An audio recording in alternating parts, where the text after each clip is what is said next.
Astrodome as the Steelers and the Oilers battle it out for first place in their division. The other big game in Week 13, also in the AFC, between the Bills and the Chiefs. And the Buffalo Bills found out what everybody's known for a long time, that this guy just ain't no ordinary Joe. For the first time in a month, Joe Montana back in the saddle for the Chiefs. The Stadium Electric throws under Bruce Smith to Marcus Allen for his 10th, count him, 10th touchdown of the year. Then, after a pass interference call later, Joe stumbles, regains his foot, throws it to Keith Cash, money. Joe, 208 yards, the Chiefs over the Bills, 23-7. Could Denver keep pace one behind in the AFC West? Well, their defense did. Ryman Simon Fletcher led an attack on Rick Meyer that saw 6 sacks for the Broncos. Watch John Elway. Duck, get up, zing. Touchdown, 50 yards, Shannon Sharp. Doesn't get any better than that. Broncos win at the Kingdome, 17-9. Who's playing better than Steve Young? He now has 22 touchdown passes on the year. To Ricky Running Watersheds, not 1, not 2, not 3, but every Ram available for a touchdown. Young to Jerry Rice, twice for TDs. 4 today for Young, 35-10. The Niners roll again. Two teams trying to wake up the Vikings and the Saints. With the score 14-7 Minnesota last play, third quarter. Tyrone Hughes. You remember him, the youngster from Nebraska. Look at him go. He's psyched that the Huskers can be #1, and he's psyched that he went 99 yards. He could go all the way. So did the Saints, 17-14. Deion Sanders. He defends, he runs, he catches, he high steps, he throws. Deion throws a pass, took a licking, incomplete, but guess what? He and the Falcons still roll. Built up a 17-0 lead early over the Browns. Hebert to Pritchard. They hold on to win at 17-14. Yes, they're still in the hunt. Two once proud teams hooked up together to put on at least a good show as they did earlier in the year. Watch Rich Gannon escape 4 Eagles rolling the wrong way. Touchdown to Tim McGee. But under a minute to go, Philadelphia's Bubby Brister to James Joseph. The 6-game losing streak gone. Eagles win at RFK, 17-14. Joe Bugle hopes that Bill Bidwell, his owner, won't blow taps on him. Cards have played tough. Steve Berline to Ricky Prohl. His parents have season tickets to the Meadowlands for the Giants. The Cards led until Brad Dom DeLuiso. A 54-yard field goal in the swirling wind in the final minute. And the Giants stay one up on the Cowboys. They beat the Cards 19-17. The Bay of Pigs at Green Bay. Mike Holmgren's Packers trying to eke out a win over the tough Buccaneers. They were on this day tough. Ask Brett Favre, who was nailed by Barney Bussey. He limped. He gimped. He came back. He rolled out to Sharp. Sterling it is. Packers win 13-10. Tie the Lions for first in the NFC North Division. The Jets at the Patriots. How bad was it? It was windy. It was so rainy you couldn't see. Rob Moore amazingly had the wipers on for this one. The Jets got a couple of field goals from Carrie Blanchard. It stood up. The Jets have won 5 in a row for the first time in over a decade. Jets beat the Patriots 6-0. But we saved the best for last. 0-10 Cincinnati. Certainly David Shula must have his day. And against the Raiders, he got it.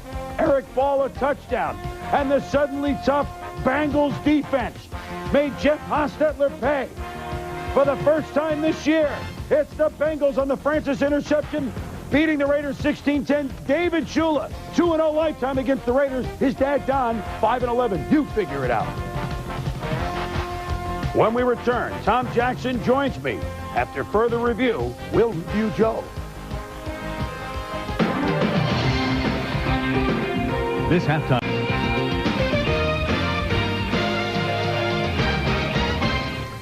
Well, welcome back to halftime. Tom Jackson with me now. The Oilers leading the Steelers 10-3. We'll be getting back to Mike and Joe in a moment. But Week 13, a wild and wacky one, Tommy.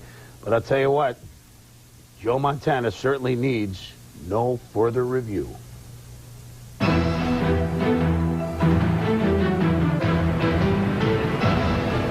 You just love to watch Joe play.